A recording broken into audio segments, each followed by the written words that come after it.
Welcome to Vendetta Sports Media. My name is James Herrick, and today I am here with a film study on UFC bantamweight champion Aljamain Sterling, and we're doing this in anticipation of his UFC 292 bout against Sean O'Malley. And if you haven't watched one of these film studies before, what I do is I watch some film on a fighter, and then I bring you two strengths and two weaknesses that I noticed in the film, and I show you some examples as well. And then to end the video, I go through potential game plans to beat that fighter and for that fighter to win a fight. And that is what we are doing today for Aljamain Sterling. And the first strength that we're going to look at in Aljamain Sterling's game is his cage wrestling. Now, Aljamain Sterling is a very, very good wrestler in a general sense. He's a very, very good grappler in a general sense. But one of the things that I really like out of his grappling is his cage wrestling. And this really helps him land takedowns against guys with elite takedown defense and elite defensive grappling. I think a great example of that is his fight with Henry Cejudo, when Henry is a guy with great takedown defense, but Aljamain was able to find success wrestling up against the cage. We're also going to look at some examples from his fights with Petr Yan as well. Sterling is great at cage wrestling once he gets his hands locked up against the fence.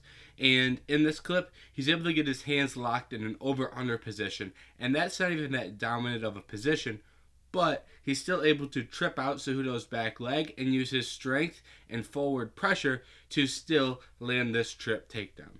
This clip starts with Sterling throwing punches because once he throws punches, Yan puts up his high guard. And once Yan has his high guard up, it allows Sterling to shoot right underneath his hands, get to the hips easily, lock his hands under the butt, and once he's in that dominant position, all he has to do is lift and drag Yan off the fence for a really nice takedown. I really like this clip here, and it's a good use of misdirection. It starts with Aljamain putting one leg on each side of Henry's body, and he's going to show a lot of forward pressure like he's going for the front trip. But once Henry defends the front trip, Aljamain switches and uses that back leg to land the trip going in the opposite direction. This is a crafty takedown from Sterling that starts with him getting in deep on a single leg. Once he gets in deep on that single leg, he's going to push Yan to the fence. As he's doing that, he's using his opposite hand to corral the other leg of Yan, and once Yan defends that single leg, this allows him to let go of the single leg, but he immediately dropped down to the double and land a nice takedown. And then in this last clip, Cejudo is using a cradle to keep Aljamain in this position, but Aljamain is going to hit a sit out, and when he hits the sit out, it puts Henry's back up against the fence, which limits his ability to defend. So Aljamain is going to turn into him, get his hands locked under the butt, and land another takedown. And he uses the fence a lot to get to that position. And the second strength in Aljamain Sterling's game that we're going to take a look at is his ability to take the back, and more specifically, how quick and slick he is at taking the back. When Aljamain Sterling lands a takedown, he immediately begins to work on getting to a body triangle. And if you don't know what a body triangle is, you will see that in the film, so don't worry too much. But what's important here is that the body triangle is a very dominant position. And Aljamain Sterling is one of the best guys at getting to that position. I think there's a short list of guys that are elite back takers and elite at strapping on the body triangle. I would probably start that list with guys like Aljamain Sterling, Charles Oliveira, Alexandre Pantoja. There's a handful of guys, but Aljamain Sterling is really in the top tier of getting a takedown, getting a body triangle, and then either using that body triangle to control position for an entire round or land a rear naked choke that finishes the fight. So this is a very dominant position, and he's very, very good at getting to that position. In this clip, Sterling does a good job of landing the takedown and following Yan to the ground and getting into a mounted position. Once he's in that mount, he takes his left leg and he puts it underneath the back of Yan. He does this so when Yan rolls around, he's already got one hook in, and he can easily get the second hook in and then transition to that body triangle. Against Corey Sandhagen, Sterling set up a back take with a takedown attempt, and here He lands the takedown, but Sandhagen immediately starts to work back to his feet, but to do that, he has to give his back. This allows Sterling to quickly climb the cage and sneak both hooks in. Once the hooks are in, he threatens the rear naked choke, because if he's threatening the rear naked choke, Sandhagen cannot attack the hooks. This allows him to get the fight to the ground and switch those hooks to a body triangle. This is an example of just how quick Sterling is at taking the back. Here, the second he lands a takedown, Jan is on his side, and Sterling immediately goes to the back. He immediately gets both hooks in, and he immediately goes to that body triangle. This one isn't overly technical, but it's a good example of how quick he can be at getting to the back and getting the body triangle. Now it's time to talk about some weaknesses. And the first weakness in Aljamain Sterling's game that I want to talk about is his striking defense as he exits the pocket and looks to get back to range or kicking range. And, we didn't really talk about Sterling's striking in the strength section. It's mainly because he is such a good grappler that there's two really strong strengths that I wanted to highlight. But there are some elements of his striking that I thought were good. I'm not going to list them off or anything, but there's some elements of his striking that I really like. The issue is that they were mostly all offensive. There was very few elements of his striking defense. There were a couple really, really minor things that don't really mean much on a grand scale. But there were a lot of things in his striking defense that I did not like. And the way that he exits the close range and escapes to a wider distance is something that I did not like, and it looks really, really flawed. And the period of time that this occurs is not that wide, right? So the range that I'm referring to is when he enters really, really close range to throw boxing combinations or elbows or knees, something like that. And then that time after he throws that he needs to get back to a kicking range or even further than that. That time period from being in to being out. This also applies to the clinch, from being in the clinch to out of the clinch. The period of time from being very, very close to very far away. That kind of an in-between in range. He will leave his opponents a lot of opportunities to hit him. And we're going to look at some examples of some times that he has been punished and some times that he has left some opportunities on the table for his opponents to hit him. And not every time he makes a mistake does he get punished. But it's still important to look at some of those moments, because those are the things that you can pick up on and kind of start to notice bad tendencies that you can look to exploit while crafting a game plan to beat him. So it's also important to look at those moments where he's not completely punished, but he does make mistakes. So that's what we're going to look at. We're going to break into the film and look at sometimes he got punished as he exited boxing in clinch range. And we're going to look at some times where he could have got punished or nearly was punished. Starting with this clip, Sterling is going to enter with a big left hand, and as he throws that hand, he overcommits, so Cejudo counters. As Sterling is looking to get out of boxing range, he's just dipping his head down, and he's not even using his lead hand to protect his face. Then, after this exchange, we see that dip again. This time, Cejudo throws a head kick that nearly lands. A similar thing happens here. As they leave the clinch, Aljamain has his head dipped down, and Jan throws the head kick that nearly lands. Here, we see Sterling pressuring with boxing. Jan throws an uppercut that forces Sterling to back up. As Sterling is backing up, Jan lands a straight because Sterling is leaning back and his hand is down by his side. In this clip, Sterling enters with a big left hand and puts himself way out of position. As he looks to exit, Jan stays in his face and throws a combination.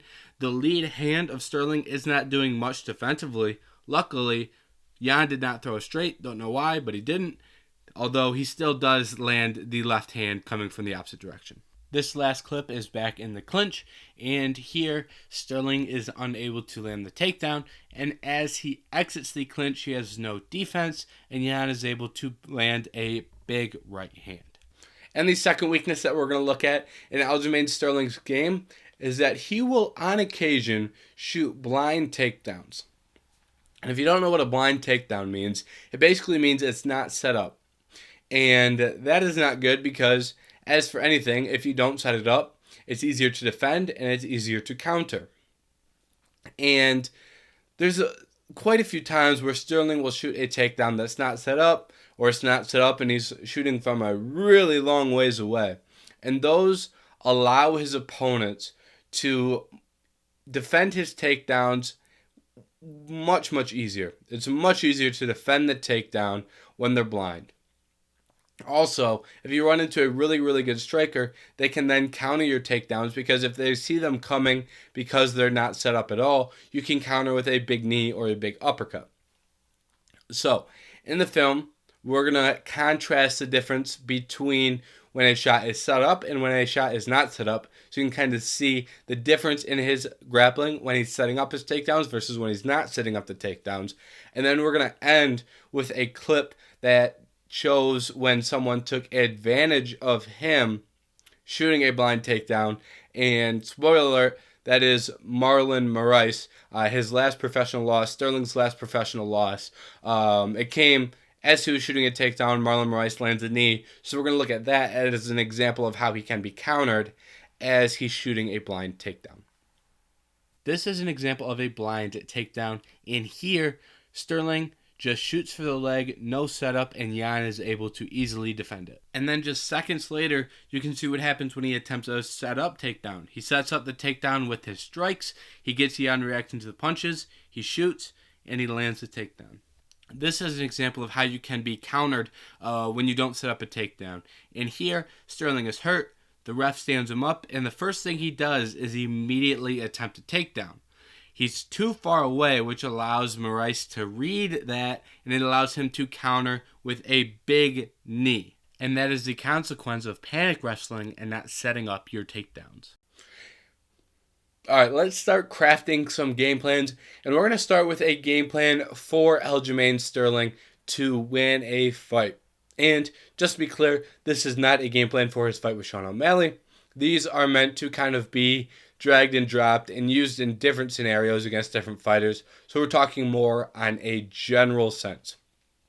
And when I'm talking about Aljamain Sterling to win a fight, his game plan should be centered around his grappling, because he is an elite grappler. So you center your game plan around your elite skills. So with Sterling, it's basically just setting up your shot on the outside, using your volume to distract opponents from the takedown, and then taking that takedown at opportunistic moments as they're well set up, and you've used the volume of your striking to kind of get guys thinking about your hands. You go takedown. And then once he lands that takedown, he needs to lock up that body triangle.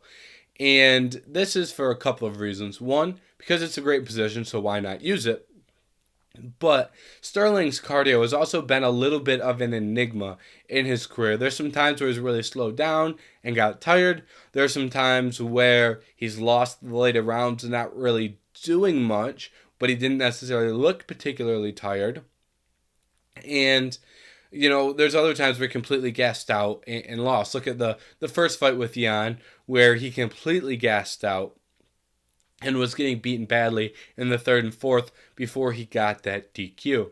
So you cannot gas out if you're O'Malley, and I do think this has been improving, but the point here is, if you're able to get on that body triangle, you can eat up large minutes of a fight with heavy control time. This is, once again, this is what he did in the second fight, with Petr Yan. He strapped on that body triangle twice, and he won 2 rounds with about 3.5 minutes of control time in each round. And those are not positions where he's exerting a lot of energy, so his cardio is going to be better in the later rounds, because he just puts the body triangle on Jan and, wins that round and conserves his energy for the later rounds. And that is the fight that he won. So you have to control your gas tank, and doing so with the body triangle is a great way to do it. Additionally, it gives you opportunities to land the rear naked choke, so you can even finish the fight. So a lot of positives for Sterling while he's using that body triangle. And then additionally, kind of off the cardio as well. But Sterling attacks the body really well. That was one of my favorite things about his offense was he had really good teeps to the body. He had really good kicks to the body. He had kind of a couple unique kicks as well that you don't really see that attack the body pretty efficiently. Really good at landing clinch knees to the body.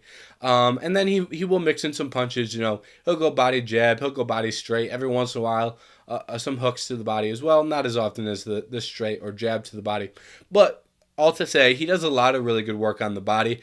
That is something that I like from his perspective, because if you are in a position where you're concerned about your cardio, if you can attack your opponent's body and start to lower their cardio, then you're kind of even the playing field. So that is something that I like from Sterling's perspective.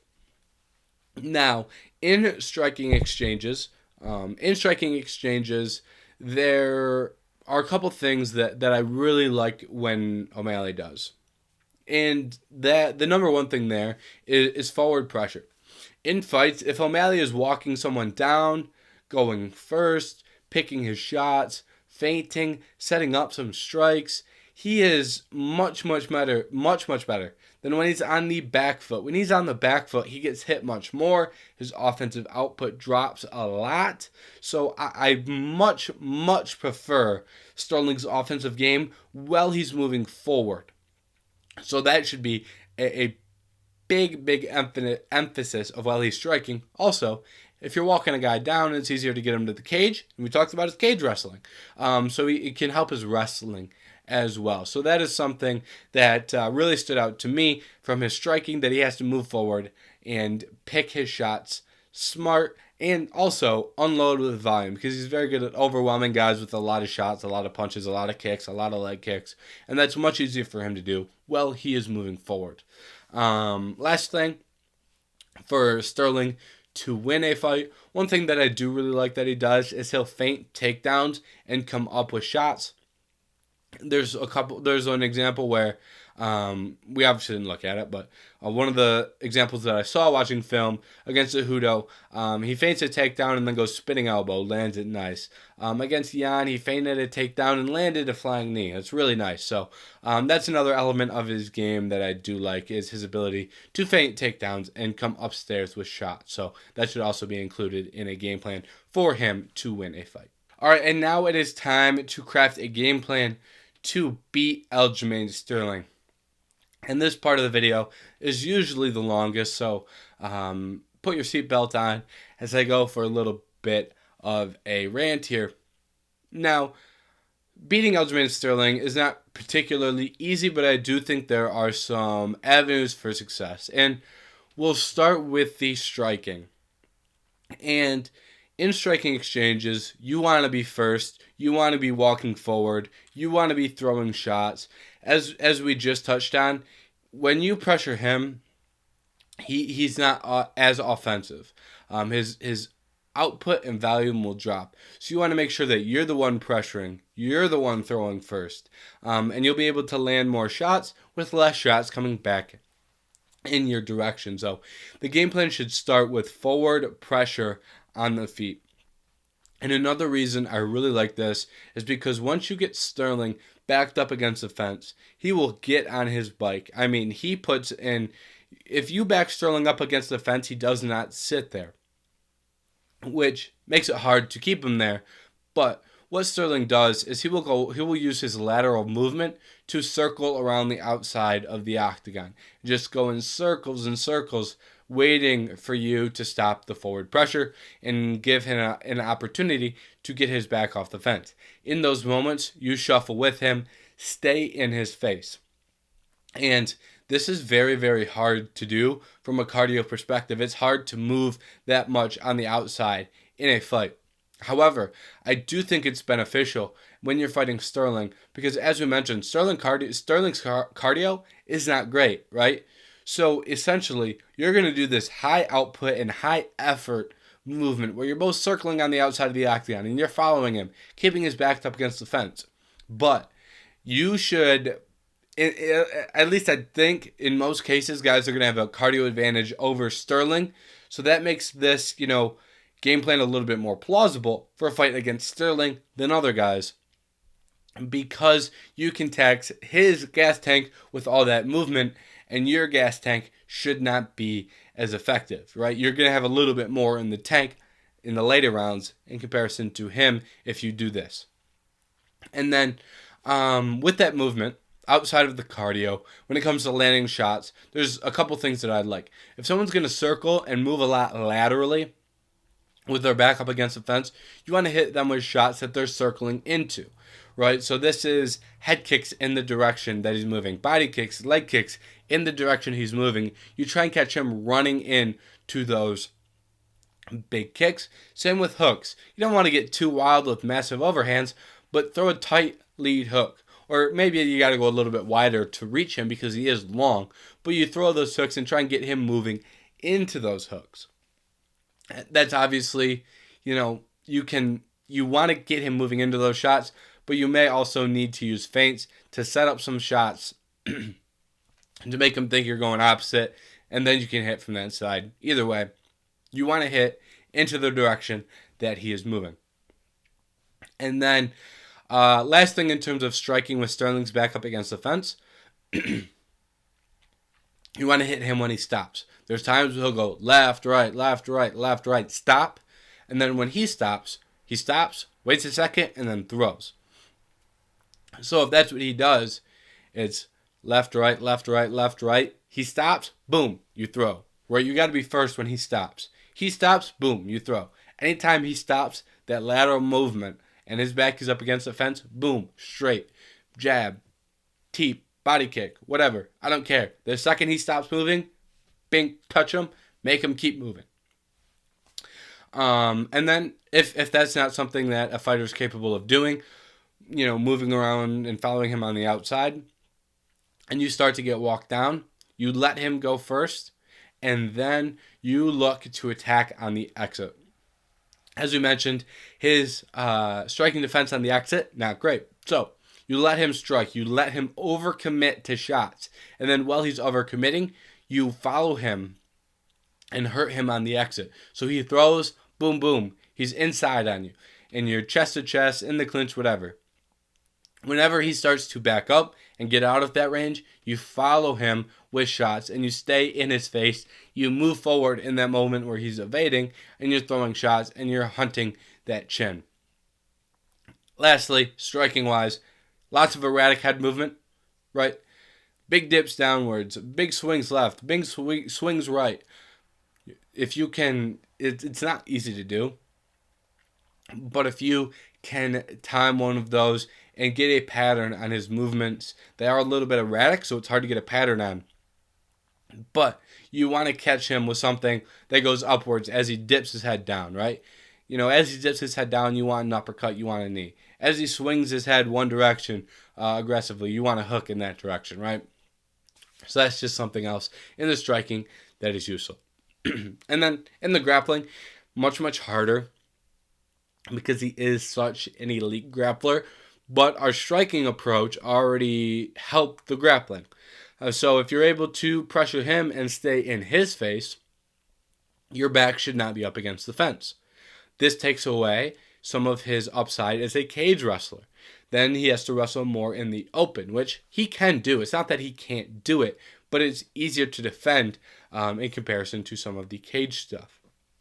And then you're going to have to be on point with your sprawls. A lot of Aljamain Sterling's shots in the open are shots. It's not as much clinch and clinch takedowns. He's a heavy traditional wrestler in the sense that he will shoot a lot of singles and a lot of doubles. Look to get on a leg, finish, right? So that's his approach to open mat grappling. Lots of shots. So you got to have the sprawl on point. You got to have some sort of a front headlock defense, something like that to punish him when he does shoot those takedowns so you can stop some of them. And then the other things in the grappling. If you do get taken down, you can't give your back. Some people say that as a standard. I don't think that is the standard on a general sense in MMA. I think you can give up your back if you're eager to stand up. And if you're not fighting a guy with an elite back take or an elite body triangle. But Aljamain Sterling is that guy with the elite body triangle, so you cannot even play with that game. If you give your back for a split second, boom, he's got it. So you really have to be diligent in going to your back, laying flat on your back. You have to be comfortable off your back. And then from there, you can either work the butterfly guard to get up, which not really, I don't think is the best game plan. Instead, I think the better game plan is wall walking and getting your back to the fence and then looking to escape that way. I think that is the best way to escape from the ground. You don't want to give your back, so just wall walk up against the fence, work up the fence that way. Thank you for watching this film study on Aljamain Sterling. If you enjoyed it, there are a lot of other film studies in the bank. There are, at this point, quite a few. So make sure to go back and watch some of the fighters that you like. Film studies should be in the bank. There's obviously not a ton, but there's probably around a dozen at this point. Film studies for you to look through. Don't have one on Sean O'Malley yet, which is my bad, but hopefully we can touch on O'Malley in the future. It doesn't help us much for this week, but regardless, there are a ton to look at.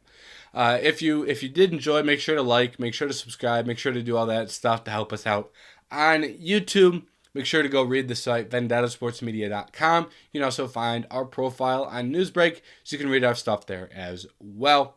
Not just UFC content. The UFC is just one small piece of the puzzle. There's a lot of other sports as well. Pretty much everything you could possibly think of. But most importantly, thank you for watching this film study on Aljamain Sterling, and we will see you next time.